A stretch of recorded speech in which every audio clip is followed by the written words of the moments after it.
সরকার দলীয় সাংসদ এবং বিরোধী দলীয় সাংসদ। গঠনমূলক পর্বে উভয় দল থেকে শেষ বক্তা, তাদের কাজ কি? মজার বিষয় হচ্ছে এই দুজনের কাজ আসলে নতুন যুক্তির অবতারণা ঘটানো নয়, বরং যুক্তি খণ্ডন করা এবং বিতর্কে একটা সামারি দেওয়া, বিতর্কের একটি পরিসমাপ্তি ঘটানো, বিতর্কে তার দল কিভাবে করে বিজয়ী হচ্ছে সেই জিনিসটা দেখানো। এখন সামারি বলতে কি বোঝায় এই ব্যাপারটা অনেকের কাছেই অস্পষ্ট, আমরা অনেক বেশি কনফিউজড হয়ে যাই। সামারি বলতে আমরা সাধারণত কি বুঝি, যে সরকার দলের প্রথম বক্তা এই কথা বলেছেন, বিপক্ষ দলের প্রথম বক্তা এই কথা বলেছেন, সরকার দলের দ্বিতীয় বক্তা এই কথা বলেছেন, বিরোধী দলের দ্বিতীয় বক্তা এই কথা বলেছেন, আমরা ওই কথাগুলোকে রিপিট করে ছোট ছোট করে বলতে থাকি। আসলে সামারাইজেশন এরকম না। সামারি বলতে বোঝানো হয় যে এই পুরো বিতর্কে কোন কোন জায়গায় আপনার দল বিপরীত দলের তুলনায় এগিয়ে গিয়েছে সেই জিনিসটা দেখানো। অর্থাৎ এই যে তৃতীয় বক্তা থাকেন, উভয় দলের তৃতীয় বক্তার কাজ খুব কাছাকাছি, একদমই কাছাকাছি।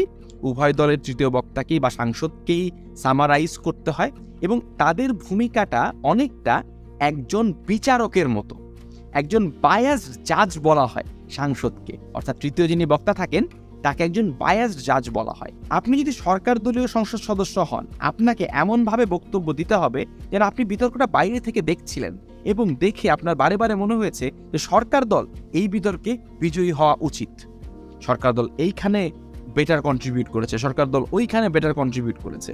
সো এইভাবে করে সরকার দল যে বিরোধী দলের থেকে বেটার করেছে এই জিনিসটা আপনাকে দেখাতে হবে। এইটা হচ্ছে সরকার দলীয় সংসদ সদস্যের 1 নম্বর কাজ। 2 নম্বর যে আরেকটি কাজ রয়েছে সেটা হচ্ছে কিছু লুজ এন্ড থাকে। লুজ এন্ড বলতে বোঝানো হয় যে এমন কিছু যুক্তি থাকে, সেই যুক্তিতে আদৌ কোন দল জিতেছে সেইটা এখনো ডিসাইডেড হয় নাই। সো সেই ডিসাইডেড না হওয়া যুক্তিগুলোকে ডিসাইড করে দেওয়া এবং দেখিয়ে দেওয়া, দেখেন এই যুক্তিটাতে কিন্তু আমরা জিতেছি। সেটাকে অনেক সময় ক্ল্যাশও বলা হয়, যে ক্ল্যাশ আইডেন্টিফাই করে। ফর এক্সাম্পল, আমি যদি উদাহরণ দেই, যে সরকার দল থেকে বলা হয়েছে যে রাশিয়া এবং ইউক্রেন যুদ্ধে কোনো একটি পক্ষ আমাদেরকে অবশ্যই সমর্থন করতে হবে, যদি সমর্থন না করি তাহলে হবে না, তাহলে আমরা বিপদে পড়ে যাব। বিরোধী দল থেকে বলা হয়েছে যে ব্যাপারটা মোটেই এরকম নয়, আমরা মধ্যস্থতা করতে পারি, আমরা অন্য কোনো পন্থা অবলম্বন করতে পারি। এই দুটো যুক্তির মধ্যে কিন্তু কোনো আলটিমেট ডিসিশন হয় নাই যে কে জিতছে যুক্তিটা।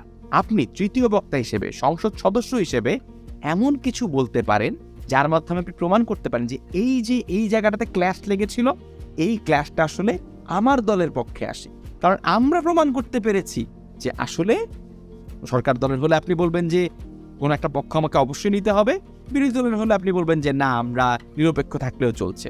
আরও একটা উদাহরণ দিই, ধরুন বলা হচ্ছে যে বাংলাদেশ কূটনৈতিকভাবে ক্ষতিগ্রস্ত হবে যদি রাশিয়ার সমর্থন তিনি গ্রহণ না করেন। অন্যদিকে বিরোধী দল থেকে বলা হয়েছে যে না, বাংলাদেশ বরং রাশিয়ার সমর্থন গ্রহণ করলেই কূটনৈতিকভাবে ক্ষতিগ্রস্ত হবে।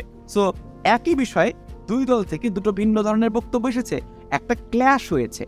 সংসদ সদস্য হিসেবে আপনি সরকার দলীয় সংসদ সদস্য হন বা বিরোধী দলীয় সংসদ সদস্য হন, আপনাকে দেখাতে হবে যে এই ক্ল্যাশটাতে আপনার দল কিভাবে করে বিজয়ী হয়েছে, আপনার দল যে মতামতটা দিয়েছে সেটা কেন সত্য। আপনি আরো নতুন উদাহরণ যোগ করতে পারেন, আপনি আরো কনটেক্সট যোগ করতে পারেন, সম্প্রতি হয়ে যাওয়া কিছু ঘটনা তুলে ধরার মাধ্যমে আপনি দেখাতে পারেন যে কিভাবে করে আপনার দল এই ক্ল্যাশটিতে বিজয়ী হয়েছে। অর্থাৎ প্রথমত আপনি বিতর্কে একটা সামারাইজেশন করতে পারেন যে এইভাবে করে এই বিতর্কে আমরা বিজয়ী হই। দ্বিতীয়ত, আপনি ভিন্ন ভিন্ন ক্ল্যাশ আইডেন্টিফাই করে সবাইকে দেখাইতে পারেন যে আপনার দল বিজয়ী হচ্ছে এই প্রত্যেকটি ক্ল্যাশে। লাস্টলি, আপনি কম্প্যারিজন করতে পারেন, আপনি তুলনা দিতে পারেন। অর্থাৎ এই যে দুটো দল রয়েছে, সরকার দল এবং বিরোধী দল, তাদের দুটো দলে কিন্তু দুটো পৃথিবী আছে। তার মানে হচ্ছে সরকার দল একটা পরিস্থিতি সৃষ্টি করতে চায়, বিরোধী দল অন্য আর একটা পরিস্থিতি সৃষ্টি করতে চায়।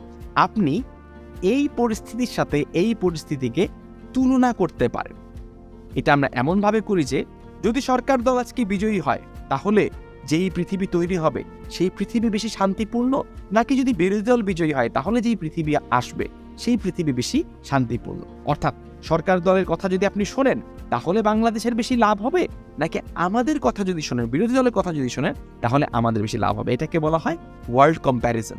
আমরা সাংসদদের কাছ থেকে এটা প্রত্যাশা করি যে আমাদের পৃথিবীতে বাংলাদেশে এই সুবিধা হয়, তাদের পৃথিবীতে বাংলাদেশের এই ক্ষতি হয়। এই দুটো পৃথিবীর মধ্যে কিন্তু একটা কম্প্যারিজন তিনি করতে পারেন।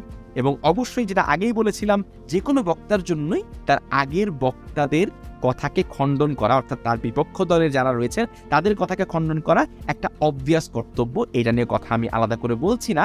এর বাইরে আমি উভয় সাংসদের জন্য 3টি ভিন্ন ভিন্ন দায়িত্বের কথা বলেছি। একটা হচ্ছে সামারাইজেশন, অর্থাৎ এই পুরো বিতর্কে যা যা ঘটনা ঘটেছে তার আলোকে তার দল কিভাবে করে বিজয়ী হচ্ছে। 2, ক্ল্যাশ আইডেন্টিফিকেশন, যে এই বিতর্কে কোন কোন ইস্যুতে উভয় দলের মধ্যে দ্বিমত সৃষ্টি হয়েছে এবং সেই দ্বিমতগুলোতে কিভাবে করে আপনার দলটি এগিয়ে আছে। এবং তৃতীয়ত, একটি ওয়ার্ল্ড কম্প্যারিজন, অর্থাৎ বিপক্ষ দল যেই পৃথিবীটি সৃষ্টি করবার চেষ্টা করছে তার থেকে আপনারা যে পৃথিবীটি সৃষ্টি করবার চেষ্টা করছেন সেটা কেন বেটার, এই ওয়ার্ল্ড কম্প্যারিজনের মাধ্যমে শেষ পর্যন্ত দেখানো যে আপনার দলই বিজয়ী হচ্ছে।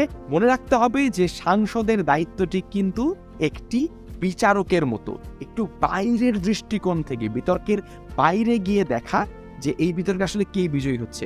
কখনো এটা বলা যাবে না যে আমার আসলে মনে হচ্ছে যে বিপক্ষ দলে আজকে জিতছে।